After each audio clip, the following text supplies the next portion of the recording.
We are rationalizing those figures as we speak, and it's not really a budget cut as it were, because this is the initial budget that has been given, and usually what happens as we progress, we navigate that space and we get some funds towards supplementary budgets so that the children that are supposed to be fed are actually fed. In essence, we have a program of feeding our children in our vulnerable areas, in the ASAL areas and the informal sectors of our municipalities.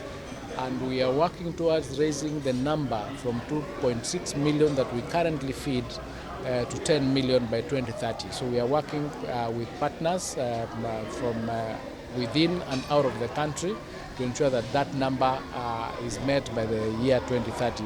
So as we work towards ensuring that all our children are fed and they are able to use that facility to be able to be retained in school, we will be able to get those resources, as I've said before. Yeah. Tunaenda kuajili walimu wengine 24,000 by this coming quarter. Na hiyo mgao ya 701 billion is what we have now, and is what we have to operate within. Whether or not is sufficient is of course a question out there, but kukuelezea kwamba ile requirement ya UNESCO ni kwamba katika education 20% iwe ndiye inatumika katika education. Kenya hii leo hiyo 701 billion is almost 28%. So we are already beyond the UNESCO standard that is required. So we will work within that figure, and we will try as much as possible to ensure that those resources are utilized as optimally and as effectively without wastage as possible to cover the largest number possible of our students. The government policy and the government position is that no head teacher, no principal is allowed to levy any extra amount of money that is not allowed or that is not in the policies of government.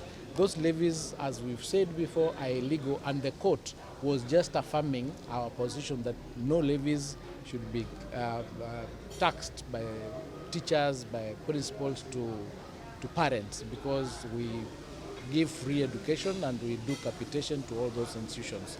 So whichever head teacher or principal that is found to be levying any other cost that is not permitted by government will face the full force of the law. So that is a short answer to that question. With respect to the other question that you're asking, which I didn't clearly get, about? Yes, now we have a school audit department in the ministry, and also the Auditor General audits all the institutions. And going forward, those directorates are being strengthened so that they are able to audit each and every school, given that we are actually giving them a lot of money. So that process is being done, and should there be found from the audits that a school or a head teacher has misused the resources that they've been given, of course the normal consequences will follow. So the audits of the funds that are given to schools will be continuing to be done, and we are working on that as well.